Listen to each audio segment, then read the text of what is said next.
is Richie Rollins from Comic Experience Sci-fi here at the Fantasticon in Toledo, Ohio, and I'm standing here with Tom Pfrogner. And Mr. Pfrogner, are you part of the B9 Robot Builders Club? Part of the B9 Robot Builders Club, yes, definitely. But you got something else. Well, that's right, because I have actual props from the series that we brought with us today. We've actually have the original helmet that was used by June Lockhart and Warren Oates in an episode. We also have a control box that was used by Jonathan Harris in several episodes. We also have a Roman helmet that was used in all kinds of movies, even Star Trek, that was worn by Jonathan Harris. How did you come to acquire these props? Well, it all started many years ago. I went to a Chiller convention and saw the robots and asked about building a robot. I acquired my own. At the same time, I was finishing my basement, and we just decided to recreate the Jupiter 2.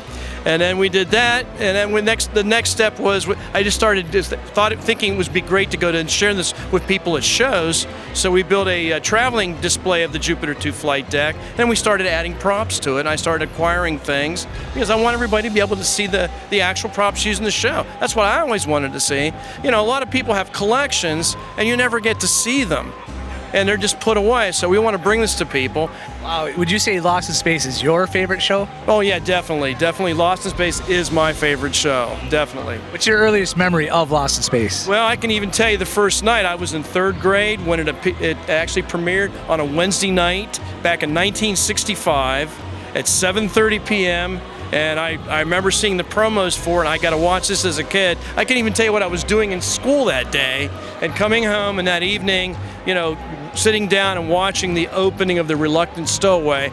It was in black and white, and I was captivated. I mean, I just couldn't get enough of it. And then never my wildest dreams that I think I would be doing shows in the future like this, and even being with cast members, because I have several of the cast members as my friends now, Marta Kristen and Mark Goddard, and we actually do shows with Marta Kristen.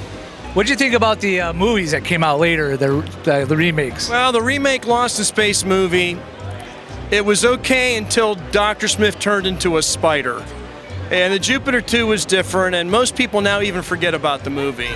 And then, of course, we have the new Netflix series that came out several years ago, and I watched it, and it was a great series, but I didn't really feel it really captured the original concept of Lost in Space. But it was really good. It had good production values, and I actually do own several props from that television series that we bring because people want to see it.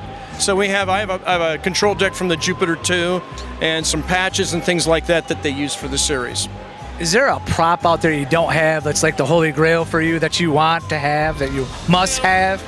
You know, any of the spacesuits and costumes, I'm into things like that. You know, even the helmets. There was only 3 helmets for this series. I know where all 3 is. You know, I have one of them. There's been recent auctions when a lot of the costumes have been auctioned off, and they've been astronomical prices. They really have been. And unfortunately, I'm not a multi-millionaire, so that's not going to happen. We'd love to see the original robot someday, which was sold off and is in a private collection. I've even advertised on Facebook saying, if you have it, please come forward. We'd like to see our mechanical friend again, at least one last time. So it would be nice to compare your work to the actual work. Right, that's correct. Alrighty. Well, thank you, Tom. Hey, my Thanks for being on the show. Thank you. This is Richie Rollins from Comic Experience Sci-fi. Keep watching.